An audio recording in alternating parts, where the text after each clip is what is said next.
इस बजट के साथ देश के लोगों के बुरे दिन आना शुरू हो गए हैं। गरीबों के लिए कुछ भी नहीं है, सब बड़े उद्योगपतियों, पूंजीपतियों के लिए बजट बनाया गया है। दुर्भाग्य की बात है, मुझे अचंभा है, मुझे आश्चर्य है, मैं चौकन्ना हूं। इतना ज्यादा फीका, इतना ज्यादा दिशाहीन बजट मैं तब से 1.5 घंटे से ढूंढ रहा हूं, अभी भी ढूंढ रहा हूं।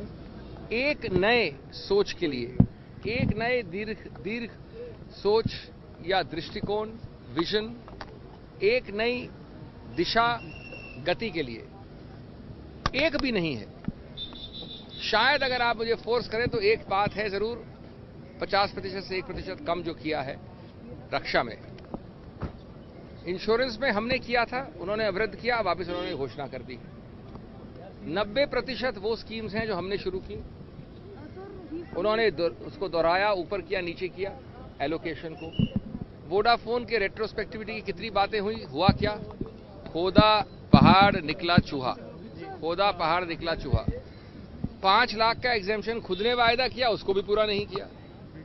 तो बहुत ही निराशाजनक, फीका, और मुझे तो लगता है 2 ब्यूरोक्रेट्स ने बैठ के बना दिया और इसमें एक राजनीतिक मोहर लग गई है।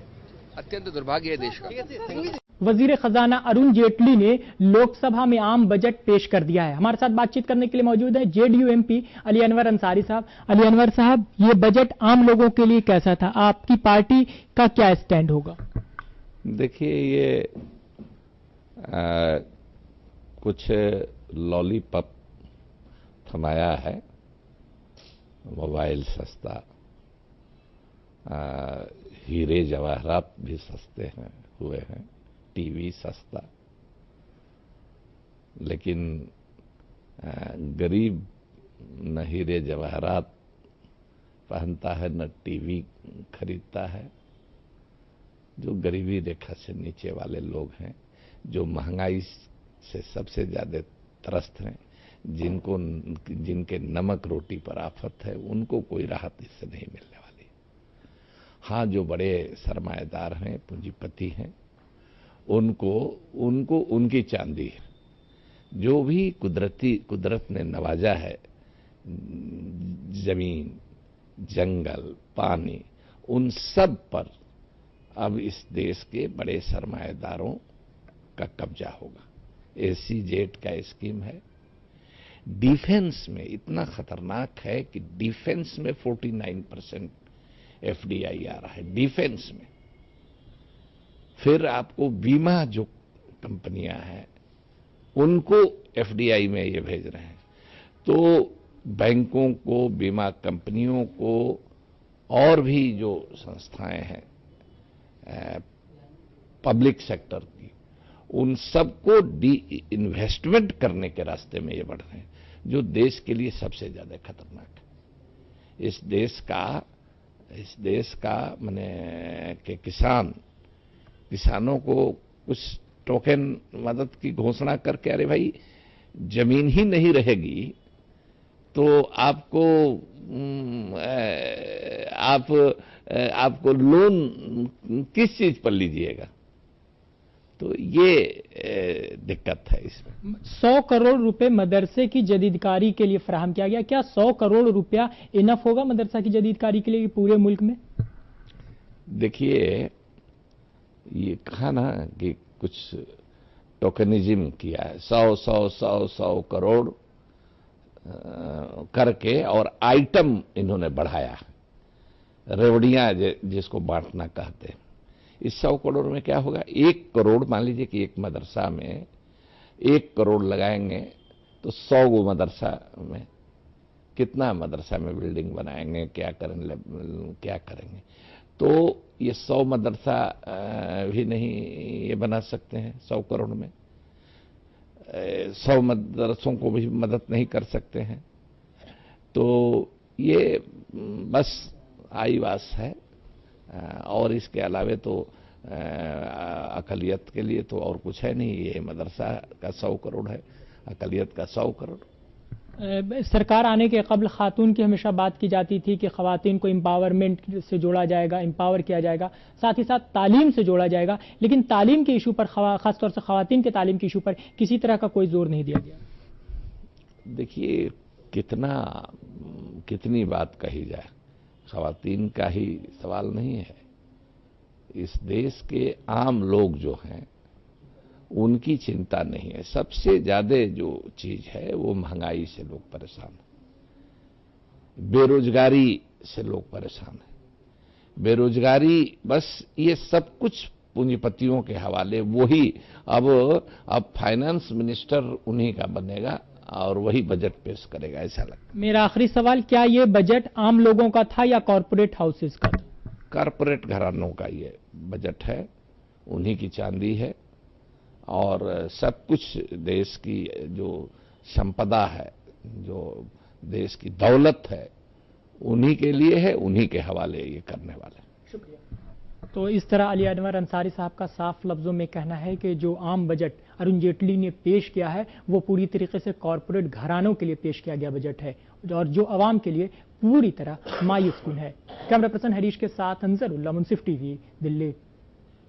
वजीर मालियात अरुण जेटली ने लोकसभा में आज बजट पेश कर दिया। हमारे साथ बातचीत करने के लिए मौजूद है आम आदमी पार्टी के तर्जुमान दिलीप पांडे साहब। दिलीप साहब, आपको कैसा लगा बजट, क्या आम लोगों के लिए है?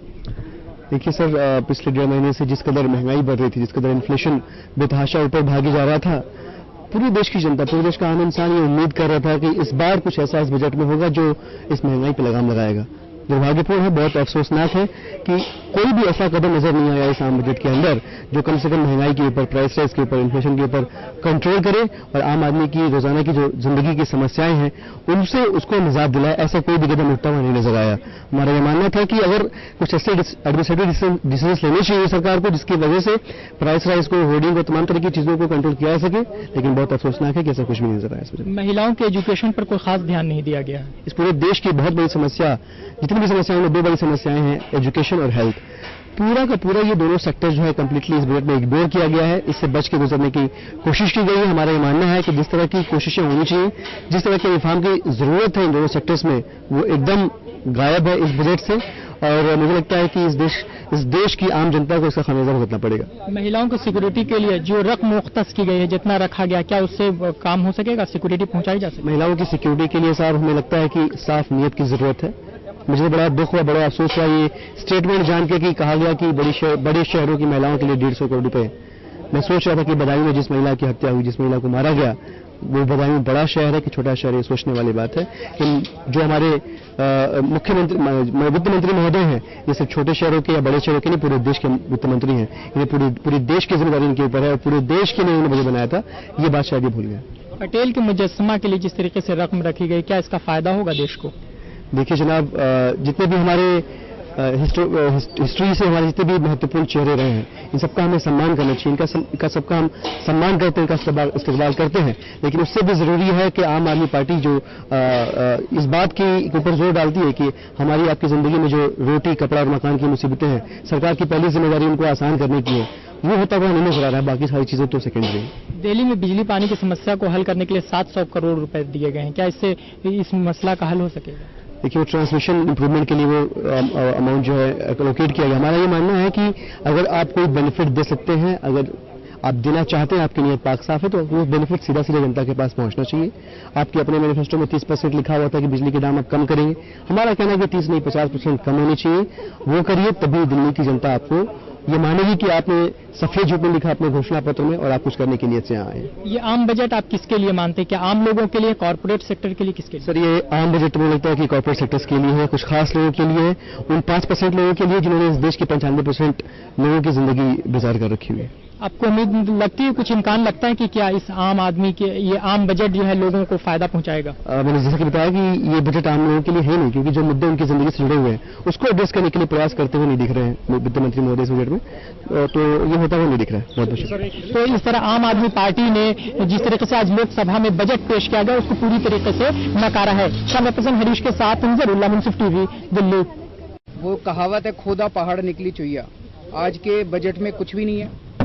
ऐसे समय में जबकि देश में अकाल के हालात पैदा होने वाले हैं, पूरा देश महंगाई, भ्रष्टाचार, बेरोजगारी से जूझ रहा है, तो इस बजट से बहुत सारी उम्मीदें थी और सारी उम्मीदें जनता की, वो सारी की सारी उम्मीदें धूमिल हो गई हैं। नरेंद्र मोदी जी ने कहा था, बहुत हुई महंगाई की मार, अब की बार मोदी सरकार। तो उम्मीद थी कि जैसे ही ये सरकार आएगी तो महंगाई से छुटकारा मिलेगा। पिछले 1 महीने में इन्होंने महंगाई कम करने की बजाय एक के बाद एक इतनी सारी चीजों के दाम बढ़ा दिए कि जनता महंगाई की वजह से बिल्कुल त्रस्त हो चुकी है। तो एक आखिरी उम्मीद की किरण ये बजट था। लोगों को ये लग रहा था कि पिछले 1 महीने में जो महंगाई हुई है, इस बजट के अंदर वो जरूर कुछ ना कुछ ऐसा करेंगे कि अब महंगाई कम होगी। लेकिन इस महंगाई के ऊपर ये पूरा का पूरा बजट साइलेंट है और महंगाई को कम करने के लिए कोई भी एक भी कदम नहीं उठाया गया है। तो जनता इसमें से क्या निकाले? फिर मोदी जी ने कहा था बहुत हुआ भ्रष्टाचार, अब की बार मोदी सरकार। पिछले 1 महीने में और इस बजट में भ्रष्टाचार को कम करने के लिए कोई कदम नहीं उठाए गए हैं। हमने बार बार कहा कि जब तक आप भ्रष्टाचार कम नहीं करेंगे तब तक महंगाई कम नहीं हो सकती है, लेकिन भ्रष्टाचार को कम करने के लिए, महंगाई को कम करने के लिए कोई कदम नहीं उठाए गए हैं। एक आम आदमी को अपने बच्चों को पढ़ाना मुश्किल होता है। घर में अगर कोई बीमार हो जाए तो अस्पताल में इलाज कराना मुश्किल होता है। सरकारी अस्पतालों की, सरकारी स्कूलों की हालत बड़ी खस्ता है।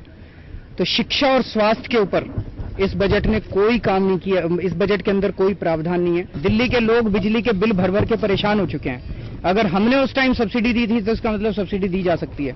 200 करोड़ रुपए के अंदर ये क्या बिजली की तारें ठीक करेंगे और क्या बिजली के ट्रांसफार्मर ठीक करेंगे, हमें समझ नहीं आ रहा। 500 करोड़ रुपए के अंदर क्या पूरे दिल्ली के अंदर पाइपलाइन बिछाएंगे, हमें समझ नहीं आ रहा। तो एक टोकन किया है उन्होंने 700 करोड़ रुपए के अंदर दिल्ली का बिजली पानी, तो कम से कम दिल्ली का बजट अगले हफ्ते पेश होगा। देखते हैं उसमें क्या करते हैं। हम अभी से मांग कर रहे हैं कि आप दिल्ली का जब बजट पेश करें तो उसमें बिजली के बिल आधे होने चाहिए, बिजली के दाम आधे होने चाहिए जैसे हम लोगों ने किए थे। और पानी जैसा हम लोगों ने किया था 20-20 किलो लीटर हर परिवार को मुफ्त, वो होना चाहिए। टैंकर माफिया खत्म किया जाना चाहिए और पानी का पूरे दिल्ली के अंदर यूनिफॉर्म डिस्ट्रीब्यूशन होना चाहिए और पानी की पाइपलाइन चारों तरफ बिछाई जानी चाहिए। वजीर मालियात अरुण जेटली ने लोकसभा में आम बजट पेश कर दिया। हमारे साथ बातचीत करने के लिए मौजूद हैं सीपीआई के लीडर अतुल कुमार अंजान साहब। अंजान साहब, क्या कहेंगे, किस तरह का बजट था? आवाम को जो उम्मीदें थी, क्या उस पर बजट पूरी तरीके से खरा उतरता है? बड़ा शोर था इस बजट का। ऐलान था हम आ रहे हैं, फिक्र करने की कोई बात नहीं, सारे सवालात हल हो जाएंगे, बड़ी गिरानी है, बड़ी महंगाई है, हम आ रहे हैं, सब ठीक हो जाएगा, मत परेशान हो, सरकार बन गई है, महंगाई बढ़ रही, चिंता मत कीजिए, रेलवे बजट तो आने दीजिए। रेलवे बजट भी आ गया, कुछ नहीं निकला उसमें से। एक बुलेट ट्रेन निकली जो दिल्ली से चलेगी और प्राइम मिनिस्टर के घर तक जाएगी। पीने के पानी और तमाम बड़ी बड़ी बातें हुई, छोड़िए उनको। अब कहा जा रहा था कि इस बजट से बड़ा इनकलाब आ जाएगा, इक्तिसादी हालात सुधर जाएंगे, इस मुल्क के अंदर ऐसी फिजा बनेगी कि महंगाई भी रुक जाएगी, लोगों की जिंदगी बेहतर बनेगी, एक्सपोर्ट हमारे बढ़ जाएंगे, हमारे मुल्क के अंदर गरीब लोगों को, पसमानदा लोगों को एक नई जिंदगी मिल जाएगी। जो हाशिए पे पड़े हुए लोग हैं उन्हें हम मुख्य धारा में जोड़ देंगे। गरीबों की हड़ियां में अब दाल तो दूर कह रहे थे, दाल भी अभी मयस्सर नहीं, कह रहे थे हम आपको रोगन जोश बनवाएंगे। क्या मिलेगा इसमें? सब चीज तो महंगी। खाली इस शहर के बड़े लोग, बिग मिडिल क्लास और लोअर मिडिल क्लास जो शहरों में हैं, उनको थोड़ी सी लॉलीपॉप चिसा दी गई है कि रंगीन टेलीविजन, फ्लैट टेलीविजन सस्ते हो जाएंगे, मोबाइल सस्ते हो जाएंगे, कुछ कंप्यूटर का सामान सस्ता हो जाएगा, ब्रांडेड कपड़े सस्ते हो जाएंगे, कुछ जूते सस्ते हो जाएंगे, बस यही है और क्या है। और बाकी सब टच एंड गो, सब जगह छुआ और कुछ निकला नहीं। उसको 50 करोड़, उसको 100 करोड़। बताइए साहब, आप कह रहे हैं पश्मीना के उद्योग की हिफाजत के लिए 50 करोड़ रुपए, बुनकरों की जिंदगी को बेहतर पामाल से मालामाल कर देने के लिए 50 करोड़ रुपए बनारस में। सब ऐसा काम किया जिसे प्राइम मिनिस्टर का मामला जहां जहां है।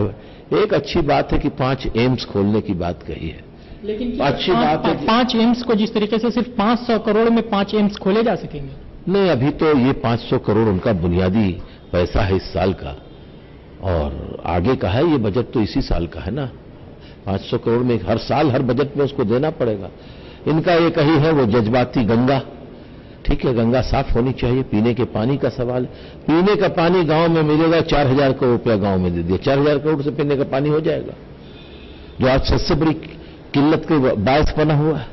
चारों तरफ लोग परेशान है पीने का। आज शहरों में सही पीने का पानी नहीं है। आज सबको जो रेलवे स्टेशन पर नहीं, आजकल बोतल खरीद करके पानी पीजिए।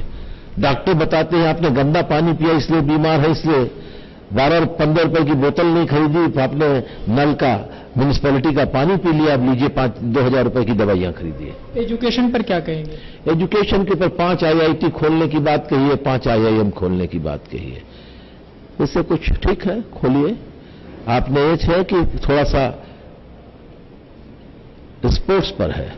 एक मणिपुर में एक स्पोर्ट्स यूनिवर्सिटी खोलने की बात कही है, 2 एग्रीकल्चर यूनिवर्सिटी भी खोलने की बात कही, एक राजस्थान में एक आंध्र प्रदेश में। इसके अलावा स्पोर्ट्स की 3-4 तीरंदाजी की, मुक्केबाजी की, साइकिलिंग की और दूसरे खेलों की एकेडमी बनाने की बात कही गई है। ये अच्छी बात है, इसका स्वागत किया जाए। लेकिन क्या सिर्फ देश में एम्स और IIT खोल देने से पूरे तालीम का मसला का हल निकल सकता है? कुछ नहीं निकल सकता। तालीम के ऊपर करने की बात की जाती है, लगातार हम लोग इस बात की मांग करते हैं कि 10% हो, 6% तो सबने कहा है, लेकिन अभी तक वो नहीं हो पाया। हाँ, 100 करोड़ रुपए मदरसों की तालीम के लिए इस बजट में रखे गए हैं और मदरसों को मॉडर्नाइज करने की जरूरत है। मदरसों को आज के दौर के हिसाब से बदलने के लिए सरकार की तरफ से मदद लेनी चाहिए और जो मदरसे नहीं चल पा रहे हैं उनको मजबूत करना चाहिए और जो सरकारी मदद नहीं लेना चाहते हैं उन मदरसों पर निगरानी रखनी चाहिए। पटेल की मूर्ति को लेकर के मुजस्समा तैयार करने के लिए भी बजट में 200 करोड़ रुपए। अब बताइए साहब, पहले तो पूरे चुनाव में इन्होंने कहा कि हम घर घर से लोहा लेकर के जो है बनाएंगे और इकट्ठा कर रहे थे चुनाव में, अब सरकार के पैसे से बनेगा। ये तो वादा खिलाफी है ना। खैर, यही दिखलाता है कि ये बोलते कुछ हैं, करते कुछ हैं। और अगर आखिर में एक इस बजट पे कहा जाए कि बड़ा शोर सुनते थे पहलू में तेले और जो चीरा तो कतरा खून न निकला। शुक्रिया। तो ये थे अतुल कुमार अंजान साहब, जिनका साफ लफ्जों में कहना है कि बीजेपी ने वादे तो जरूर किए थे, लेकिन इख्तियार में आते ही जो पहला आम बजट पेश किया उसमें सिर्फ और सिर्फ मायूसी नजर आती है। कैमरा पर्सन हरीश के साथ अंजरुल्लाह, मुंसिफ टीवी, दिल्ली। पूर्णतः निराशाजनक पूंजीपतियों का बजट है, गरीब विरोधी बजट। सरदार पटेल की मूर्ति को 200 करोड़ खर्च कर देने की बात कहना और मदरसा के आधुनिकीकरण के लिए सिर्फ 100 करोड़। मैं तो कह रहा था कि 200 करोड़ अगर गरीबों को दे दिया जाता ज्यादा अच्छा है।